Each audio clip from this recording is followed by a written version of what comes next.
Bonjour et bienvenue à tous. Merci d'être fidèles au rendez-vous des webconférences organisées par la Fédération des OGEC. C'est notre premier webinaire de cette année scolaire 2019-2020. Je suis donc Caroline Van Lerberg, directrice du pôle économie-gestion de la FNOGEC, et j'aurai le plaisir de co-animer ce webinaire avec Éric Moutarde, qui travaille avec moi dans le pôle économie-gestion. Bonjour à tous. Le thème de ce premier webinaire est de faire une synthèse de l'Observatoire économique Indice qui a rassemblé les données financières des OGEC sur la base des comptes de l'exercice 2017-2018 et d'attirer votre attention sur quelques points significatifs. Vous qui êtes en pleine période de clôture annuelle pour l'exercice 2018-2019, l'objectif sera d'attirer votre attention et de vous donner, le cas échéant, quelques conseils.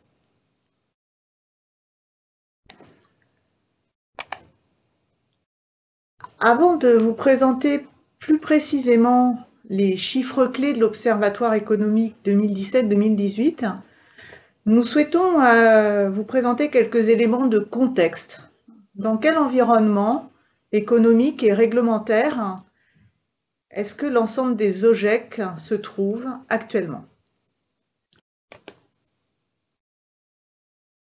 Alors, nous avons essayé de faire un peu un panorama des points clés au niveau environnement économique et réglementaire. Un certain nombre d'éléments sont des opportunités à saisir par l'ensemble des OGEC. D'autres éléments peuvent être perçus plus comme des facteurs de risque ou des difficultés. Nous allons les passer en revue rapidement. Le premier point au niveau opportunité, vous le verrez plus en détail dans cet observatoire. Globalement, les indicateurs de santé financière des OGEC sont satisfaisants.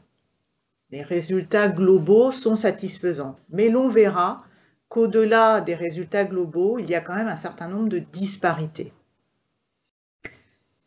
Deuxième élément, je dirais, d'opportunité, vous le savez, depuis un an, depuis la loi pour la liberté de choisir son avenir professionnel, les activités de formation par apprentissage et de formation professionnelle en général sont en pleine réforme, pour ne pas dire révolution. Et il est clair que pour nos différents établissements catholiques d'enseignement, ce grand mouvement est porteur d'opportunités de développement. Autre élément législatif d'importance, la loi pour une école de la confiance qui a été publiée cet été, qui est encore en attente de certains décrets d'application, est une loi importante, notamment par le volet rendant la scolarité obligatoire à partir de 3 ans. Après, d'autres éléments importants de contexte, la transition numérique à laquelle toutes les entreprises et tous les organismes participent, et les OGEC parmi eux, la transition écologique. Ces deux éléments-là sont importants, on va les développer un petit peu plus, nécessitent des ressources. On parle quand même aujourd'hui dans ce webinaire de questions économiques et financières. Il ne faut pas oublier qu'au-delà des financements habituels, publics à caractère obligatoire, privés par le financement, les contributions des familles, de plus en plus des plateformes de financement participatif se développent et il ne faut pas oublier de solliciter ce type de mécanisme, notamment par exemple en faisant appel à la Fondation Saint-Mathieu. Dernier point d'opportunité qui peut-être est un peu surprenant. En fait, la Cour des comptes a publié juste avant l'été, fin juin, un premier volet de son rapport sur l'état des finances publiques locales. Et elle signale que pour la 3e année consécutive, eh bien, la situation financière des collectivités locales s'améliore, qu'elles ont dégagé un excédent qui s'établit donc à 2,3 milliards d'euros en comptabilité nationale. C'est donc un élément plutôt encourageant pour nos OGEC. Éric, sur le volet risque et points d'attention au niveau économique et réglementaire, qu'est-ce que tu dirais? Bien, donc c'est moi qui ai été chargé de présenter les nouvelles un petit peu moins bonnes. Donc quelques points à mentionner, certains sur lesquels nous allons revenir un tout petit peu plus tard. Globalement, sur le plan, disons, strictement financier, on va noter un alourdissement des charges supportées par les OGEC. Donc, c'est des charges qui sont très variables, comptabilisées pas forcément toujours de la même manière, mais enfin, on mentionnera la suppression des contrats aidés, la hausse de la taxe foncière, les travaux d'accessibilité toujours en cours et pour lesquels l'enveloppe à venir reste conséquente. Bon, en contrebalancement, on peut dire que ça reste quand même une opportunité parce qu'on est quand même dans une période où il faut essayer d'investir. Contrepartie de ces sollicitations financières qui pèsent sur les OGEC, il faut aller chercher de la ressource. La ressource, elle n'est pas toujours facile à aller chercher du côté des collectivités, car même si le rapport de la Cour des comptes ouvre quelques perspectives, on demeure quand même dans un environnement qui est relativement contraint. Et donc, c'est auprès des familles qu'on est, comme depuis de nombreuses années, contraint d'aller chercher l'essentiel de l'augmentation de la ressource.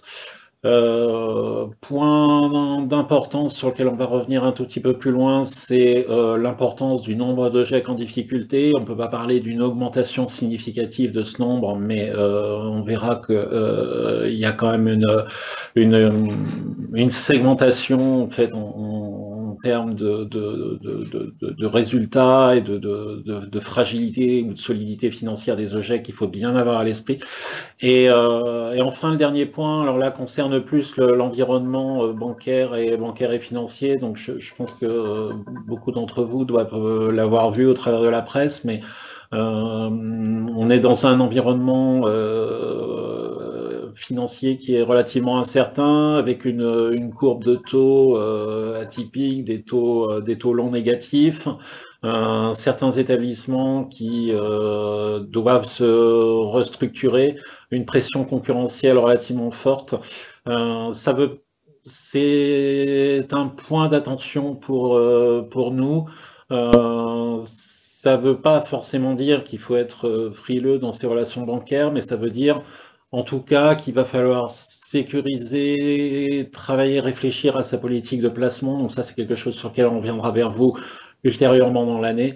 Et puis également, les opportunités d'investissement demeurent en raison justement d'un environnement concurrentiel certain sur le marché bancaire et d'une courbe de taux favorable. Alors, donc concernant dans la droite ligne de ce que de ce que je viens d'indiquer, donc s'il y a quelques points de vigilance à mentionner, ce sera bien évidemment, mais ça c'est un conseil traditionnel presque, maintenir les grands équilibres financiers, donc au travers des ratios clés que l'essentiel de ceux qui nous suivent aujourd'hui ont à l'esprit, donc la CAF, le fonds de roulement, le niveau des frais de personnel, et puis les ratios d'endettement. Plus généralement, donc suivre les recommandations et les conseils de la Fédération des OGEC, donc c'est en particulier tous les aspects de veille réglementaire, donc je pense qu'ils vont être assez importants dans les temps qui viennent. Planifier les investissements. Comme je le disais à l'instant, on est vraiment dans une configuration à la fois interne et externe qui est très favorable à l'investissement. Interne, parce qu'on a des niveaux de fonds de roulement qui sont en moyenne relativement importants, parce qu'on a des marges en matière d'endettement. Si on regarde le niveau moyen d'endettement en année de CAF, il est tout à fait en dessous des ratios qu'on préconise. On a des besoins d'investissement, donc c'est quand même un petit peu le moment d'y aller dans la mesure du possible. Anticiper les besoins de financement et être prudent sur les placements. Donc ça, j'en ai parlé, mais ça sera un sujet sur lequel on reviendra vers vous un petit peu plus tard.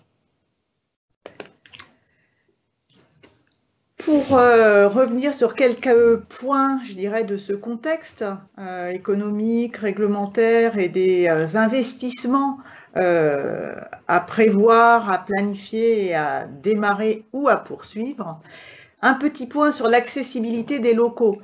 Peut-être un certain nombre d'entre vous étaient présents à la dernière journée immobilier organisée par la Fédération des OGEC au mois de mai. Grâce à une enquête réalisée auprès d'un certain nombre d'établissements de l'enseignement catholique, un point a été fait sur la mise en accessibilité justement des locaux utilisés par les OGEC. Et on a pu se rendre compte à cette occasion bien que la mise en accessibilité est loin d'être terminée. Il faut se rendre compte qu'à peu près les 2/3 des établissements de l'enseignement catholique actuellement ne sont pas encore accessibles. Alors, pour autant, la plupart d'entre vous avez, je dirais, programmé vos travaux de mise en accessibilité sur plusieurs années, donc vous êtes à mi-parcours. Cela veut dire quoi? Cela veut dire qu'il y a encore des investissements à poursuivre et des financements à vérifier. Sur la base des établissements qui, eux, ont terminé leur mise en accessibilité, cette enquête avait montré que le coût moyen de la mise en accessibilité réalisée était de l'ordre de 600 € par élève. En extrapolant à l'ensemble des établissements, ça veut dire que ça représente 1,3 milliard d'euros de travaux liés à la mise en accessibilité. Donc, si vous n'avez pas encore terminé, vérifiez effectivement que l'ensemble de vos investissements ont bien été prévus et que vous disposez des financements nécessaires pour les réaliser. Deuxième point où on fait un petit zoom là aussi au niveau environnement économique et réglementaire, c'est la transition énergétique. Il y a des enjeux de gestion importants. D'abord, dans l'immédiat, et j'ai envie de dire c'est ce qui est peut-être le plus facile à faire, c'est de viser une diminution des consommations d'énergie et une renégociation des tarifs, notamment en n'hésitant pas à rejoindre un groupement énergie. On a eu l'occasion plusieurs fois dans les colonnes de l'Arc-Boutan, notre publication, de vous présenter les différents groupements énergie qui étaient proposés par les centrales de référencement présentes dans le secteur de l'enseignement catholique. C'est un bon moyen, effectivement, de bénéficier de tarifs négociés sur un grand nombre d'établissements. Donc la première chose à faire quand on parle de transition énergétique, c'est déjà de mieux régler ses installations, de diminuer ses consommations et de ne pas hésiter aussi à se mobiliser dans certaines démarches type challenge QBS, type école en développement durable, etc. À terme, ce qu'il faut bien voir, c'est que pour atteindre notamment les objectifs ambitieux de réduction des consommations d'énergie qui ont été fixés par la loi Elan, eh bien, il va falloir, au-delà de ces réglages, penser à réaliser des travaux de rénovation ou des nouvelles constructions, peut-être acheter aussi des équipements. Bref, il va falloir, à peine, entre guillemets, sorti des travaux de mise en accessibilité, penser sérieusement aux travaux liés à la mise en adéquation des bâtiments avec les objectifs de consommation d'énergie revus drastiquement à la baisse suite à la loi Elan. Dernier point de contexte sur lequel on souhaitait attirer plus particulièrement votre attention, c'est bien évidemment la transition numérique, l'école numérique. Je suis sûre qu'un certain nombre d'entre vous, vous êtes déjà passé à une certaine, je dirais, à une utilisation du numérique dans la pédagogie, etc. C'est un enjeu d'adaptation très fort de nos établissements. Et au niveau de la gestion économique et financière, il y a plusieurs conséquences. déjà des choix d'équipement, des choix de ressources, s'interroger sur les modalités de financement. Est-ce que l'on acquiert les éléments? Est-ce qu'il vaut mieux plutôt les louer de manière à pouvoir lisser les dépenses? Si on les achète, est-ce qu'on peut bénéficier de subventions, etc. Et puis, je dirais qu'au-delà de ces équipements, tablettes, etc., il est fortement, il y a fort à parier qu'il va là aussi falloir revoir en quelque sorte l'architecture de vos bâtiments pour pouvoir intégrer vraiment ce développement des usages du numérique dans la vie scolaire. Nous attirons également votre attention sur les risques bien spécifiques au fait d'avoir, je dirais, des écoles numériques. C'est tous les risques liés aux données personnelles, aux objets connectés, à la sécurité, e-réputation. Il faut penser aux assurances dédiées également. Donc, pour toutes ces questions, un petit point d'attention. Dans le portail Isidore, il y a des applications dédiées, notamment EasyData pour tout ce qui va être gestion des risques numériques et puis EasyBati pour faciliter tous vos travaux sur les bâtiments scolaires. Après cette première partie liée à une présentation globale des enjeux économiques et réglementaires, venons-en maintenant au point clé de l'Observatoire économique indice 2017-2018. Eric, je te repasse la parole. Bien, voici donc le plat de résistance Observatoire économique. Je vous renvoie, je vais essayer d'être rapide et je vous renvoie pour plus de détails à la publication dédiée que nous avons réalisée fin juin, début juillet, qui est disponible en téléchargement sur le site internet de la FNECHEC. Donc le premier message en fait qu'on souhaitait passer au nom du pôle et plus généralement de la fédération, c'était d'abord un grand message de remerciement pour l'ensemble destiné à l'ensemble des gens qui ont collaboré à ce processus. Au moment où on a fait donc la petite présentation d'aujourd'hui, donc on avait 3246 EGEC qui avaient saisi leur compte dans Indice avec la collaboration d'ensemble des fédérations départementales et régionales. Ce qui a été tout à fait remarquable cette année, et c'est vrai qu'on vous a beaucoup fait souffrir pour ça, pour certains, ça a été une accélération très nette du processus de remontée. Donc pour tout ça, un grand merci. Donc, qu'est-ce qu'il est important quand même de dire et de redire sur l'Observatoire économique national? C'est des messages qui peuvent paraître un petit peu banals, mais qui sont vraiment tout à fait essentiels. D'abord, je rappelle que l'Observatoire économique est à usage exclusivement statistique, c'est-à-dire que nous ne monitorons pas la santé des établissements de façon individuelle. Ce n'est pas le rôle de la fédération. Ensuite, notre objectif est à la fois un objectif à destination interne et un objectif à destination externe. À destination interne, nous souhaitons donner à nos OGEC un certain nombre de ratios communs pour qu'on puisse positionner sa situation, pour qu'on puisse se comparer par rapport à ce que font d'autres OGEC dans la même typologie, dans la même configuration. Ce qu'on souhaite également, c'est toujours au niveau institutionnel, interne, disposer d'une vision économique un petit peu consolidée et d'une évolution dans le temps de ce que sont nos forces, nos faiblesses, comment tout ça se modifie, se transforme. À destination de l'extérieur, eh bien, cet observatoire est destiné, c'est un petit exercice de transparence financière que l'on doit à nos partenaires, qu'il s'agisse des collectivités, qu'il s'agisse des banques,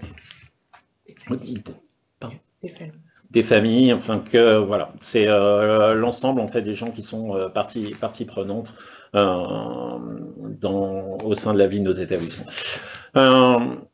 pourquoi cette présentation plus spécifiquement destinée essentiellement à notre réseau? Il s'agit avant tout d'un exercice qu'on va considérer comme étant un exercice de restitution légitime, c'est-à-dire que vous nous délivrez de l'information, on doit vous délivrer voilà, en retour comment on a traité cette information et ce qu'on en retire.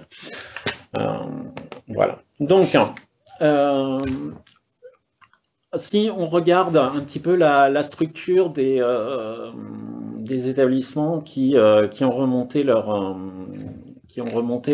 compte, donc on constate que, alors au moment où a été fait l'observatoire qui vous est présenté, on a retenu une base de 2500 environ OGEC. Hein. Voilà, on s'est arrêté au 28 février pour l'analyse. Donc sur la partie, donc vous avez la ventilation sur cette diapositive, vous avez la ventilation par niveau, premier degré, premier, second degré mixte, second degré sur la partie gauche de la diapositive. Sur la partie droite, donc vous avez deux petits camemberts qui vous représentent l'un en haut la structure des établissements remontés et en bas la structure enseignement catholique global. Qu'est-ce qu'on voit? C'est que l'échantillon qui nous a remonté est un petit peu surpondéré en premier degré et un petit peu sous-pondéré en second degré. Caroline?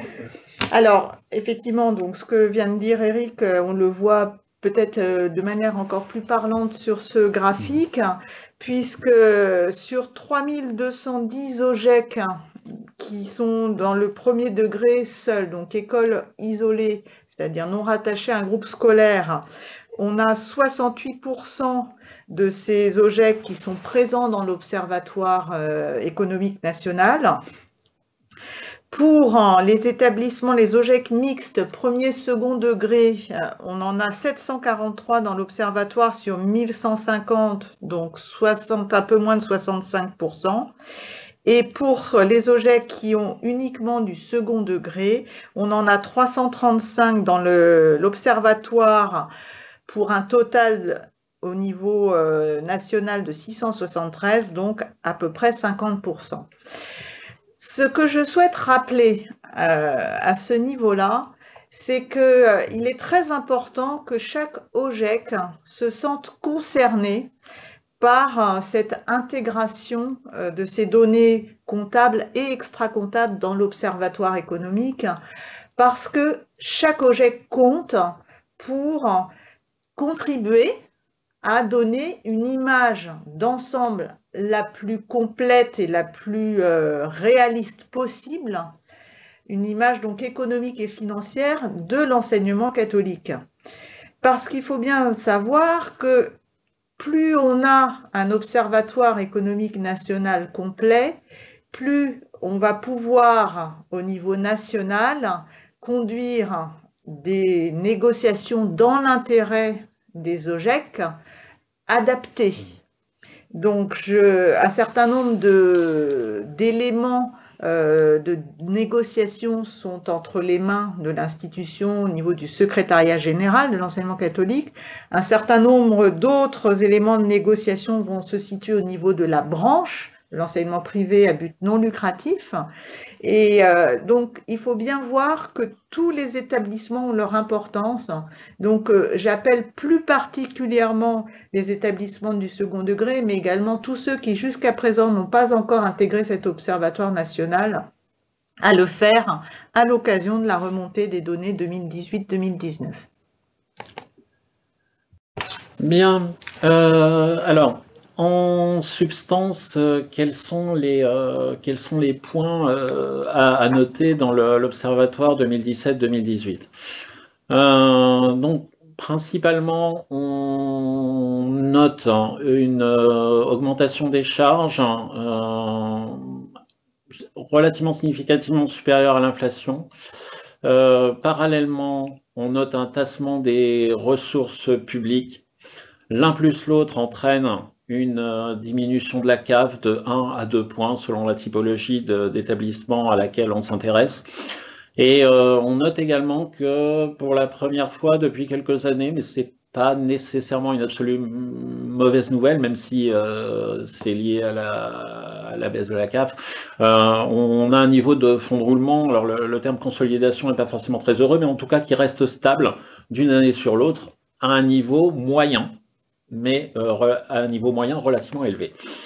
Alors, sur l'aspect frais de personnel, donc je vous ai présenté ici 4 typologies, donc la typologie école, la typologie collège, la typologie lycée et école, collège, lycée. Donc vous avez pour chacune de ces typologies donc l'évolution du montant des frais de personnel en euros par élève sur 3 exercices. Donc, on constate, donc vous avez en bas de la diapo le rappel du taux d'inflation annuel. Donc, on constate assez rapidement que pour chacune des typologies, on est enfin, à l'exception du lycée, on est en augmentation relativement supérieure à l'inflation.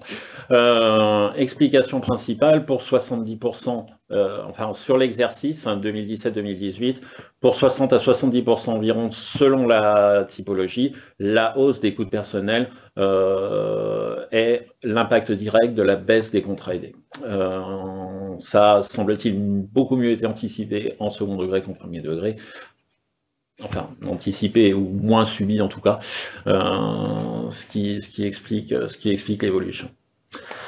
Ensuite, sur les produits, donc on a 2 évolutions qui sont tout à fait différentes entre les produits famille et les produits publics. Les produits famille continuent à augmenter à un rythme significativement supérieur à l'inflation. On est sur une base de plus 3,8%. On est sur un rythme qui est assez comparable à celui des années précédentes.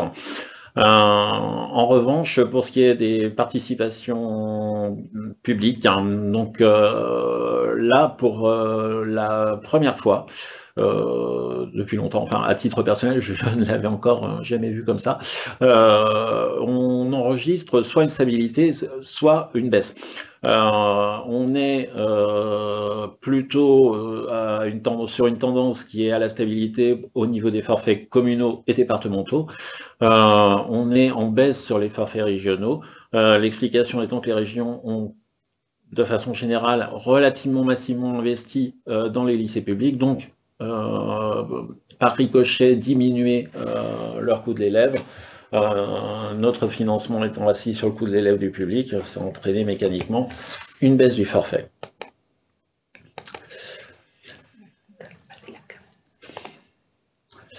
Alors, les 2 diapositives suivantes sont relativement importantes dans la mesure où elles présentent quelque chose que tous les territoires ont malheureusement bien en tête, mais qui n'est pas forcément quelque chose que les partenaires externes appréhendent bien. Donc, c'est les 2 diapositives qui viennent, donc celle que vous avez à l'écran qui concerne la CAF et la suivante concerne le fonds de roulement. Ces 2 diapositives marquent en fait l'extrême disparité, l'extrême éclatement de la réalité de nos établissements. Si en moyenne nos résultats sont satisfaisants, il n'y a pas de souci, particulier. En pratique, on se rend compte qu'on est globalement sur une base un tiers qui est en relative difficulté, un tiers qui va pas mal et un tiers qui se porte plutôt bien. Et ça se ressent tant à la lecture de l'indicateur CAF. Donc là, les 2 premières lignes ici qui sont mises en surbrillance montrent les établissements quand il y a un niveau de CAF inférieur à 5%. 5%, c'est insuffisant pour fonctionner et investir. C'est même difficile de fonctionner avec ça. On notera que, d'ailleurs, il n'y a pas que le premier degré qui est touché. Le second degré est assez fortement impacté aussi. Donc, c'est vraiment une réalité à appréhender de façon globale. Voilà, donc ça c'est pour la CAF. Pour le fonds de roulement, donc on est exactement dans la même situation, donc sur une base qui est de l'ordre de 1 tiers, 1 tiers, 1 tiers. On est de façon générale, si vous regardez les chiffres qui sont encadrés en bas à gauche, aux environs 200 jours en moyenne de fonds de roulement selon la typologie qu'on regarde dans l'enseignement catholique. 200 jours, c'est très au-delà de nos recommandations. Excusez-moi, c'est très au-delà de nos recommandations, ça peut paraître très confortable, mais ça recouvre des réalités contrastées. Et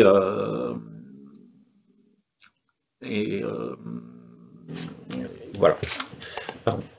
Alors, les points d'attention sur la campagne 2018-2019. Donc, première chose, donc, vous allez avoir à partir de la semaine prochaine, pour ceux qui sont amenés à remonter leur compte dans anciennement Indice, l'apparition à l'écran de EasyGestion. Donc, EasyGestion est le nouveau module, la nouvelle.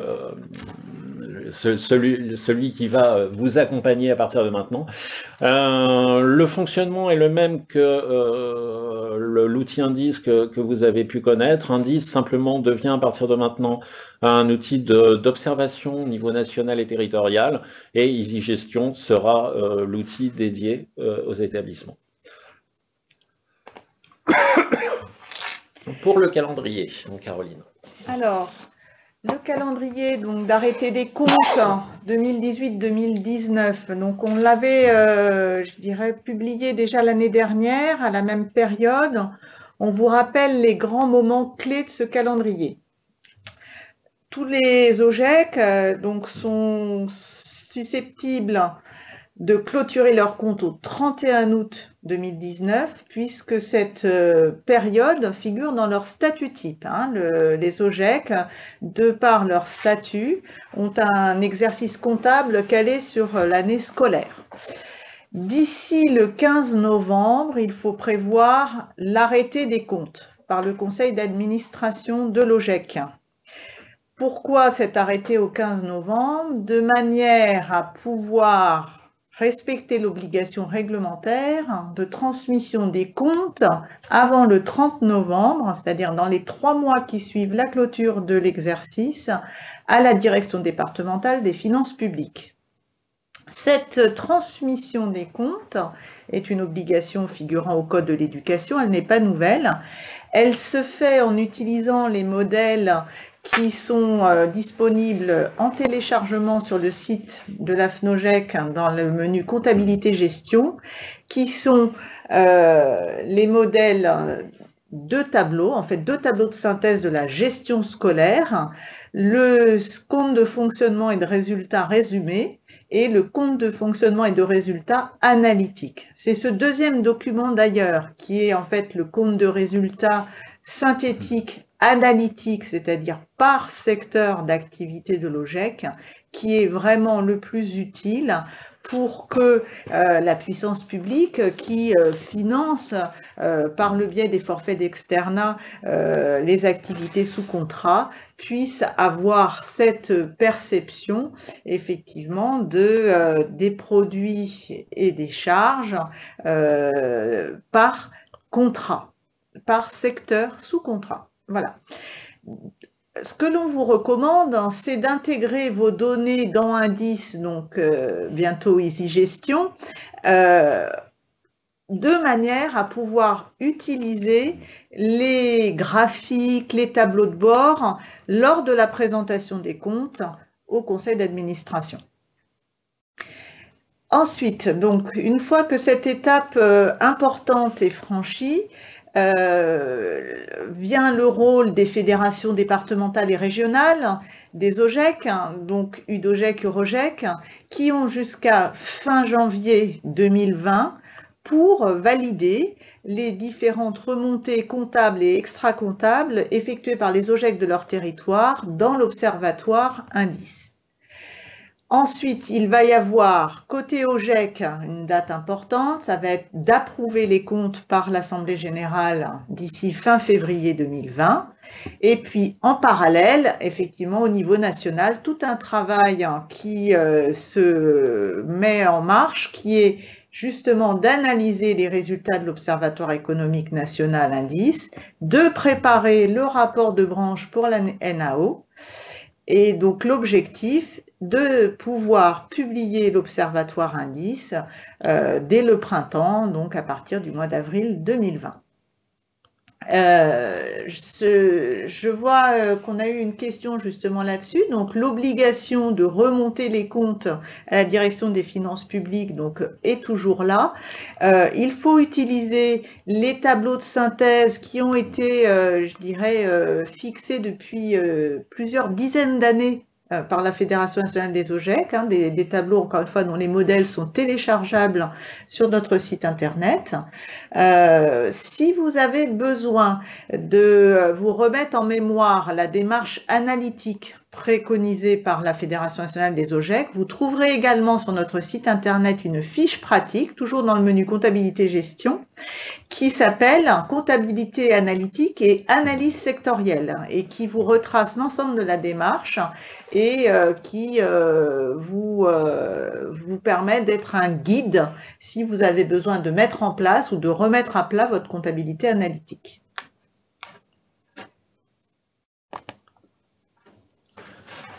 Bien, il nous reste peu de temps juste sur l'utilisation de l'outil, donc EasyGestion au niveau établissement, les quelques messages que je voulais vous faire passer.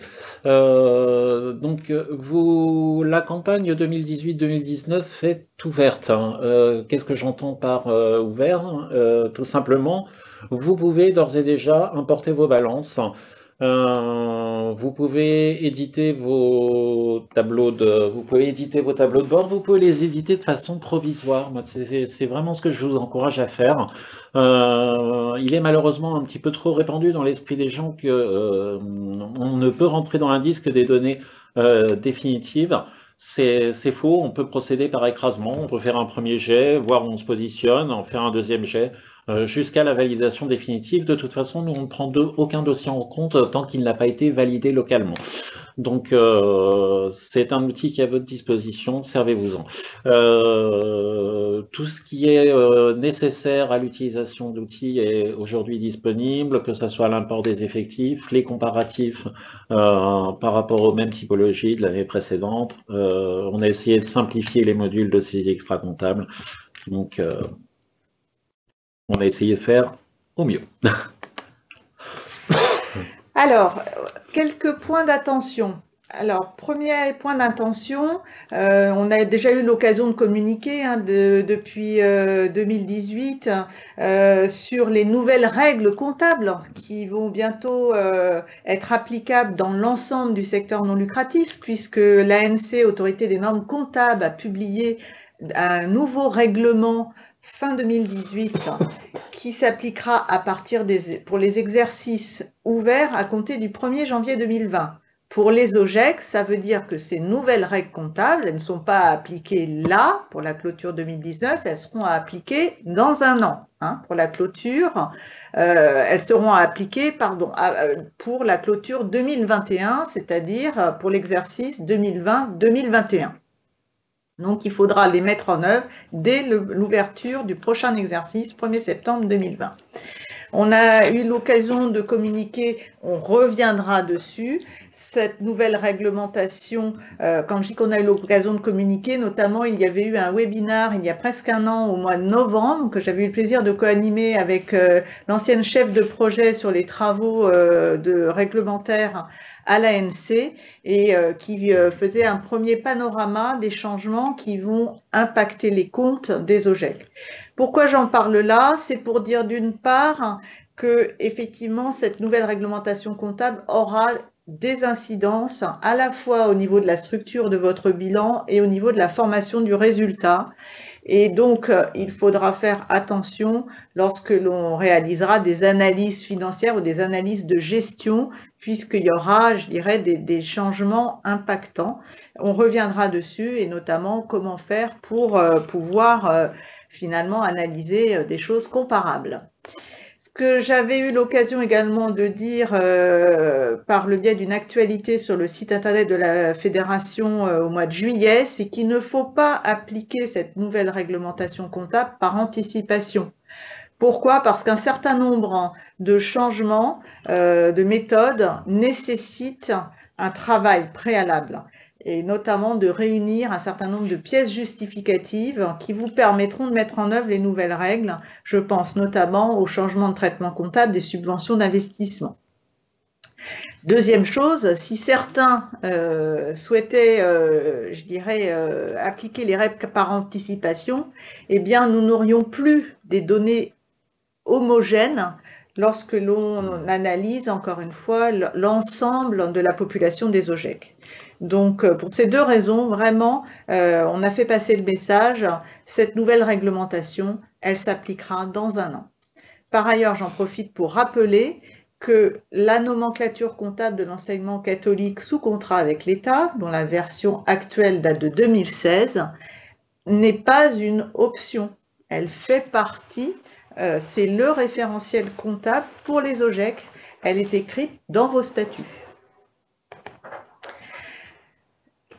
On a parlé un petit peu de comptabilité analytique. Quand on parle clôture annuelle, on clôture à la fois la comptabilité générale et la comptabilité analytique.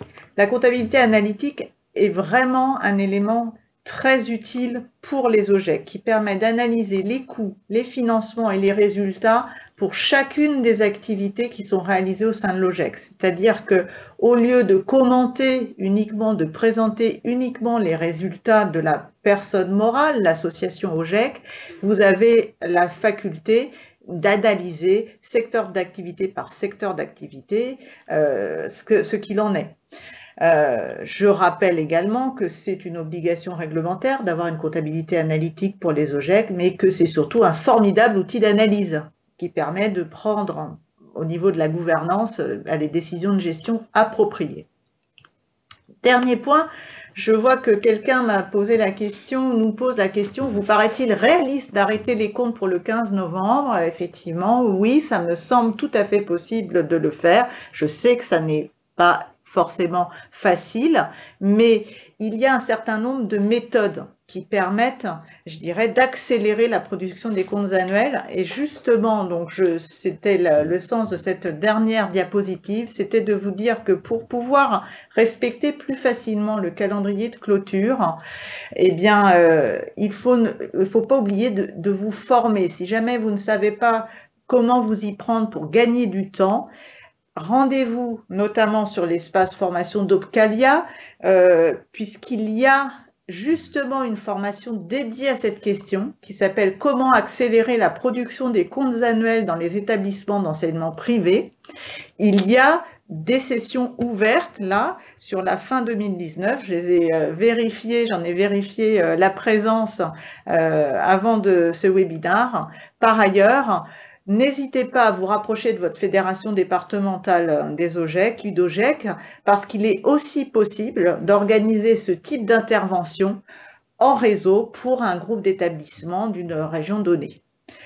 Voilà, donc en tout cas, nous espérons que ce webinaire vous aura, je dirais, permis de faire un tour d'horizon d'un certain nombre de questions économiques et financières. Je ne vois pas d'autres questions pour le moment. Je vous remercie pour votre attention. Merci. N'hésitez pas à suivre le calendrier des webinaires prochains sur le site de la FNOGEC. Au revoir et à bientôt. Bon courage pour la clôture.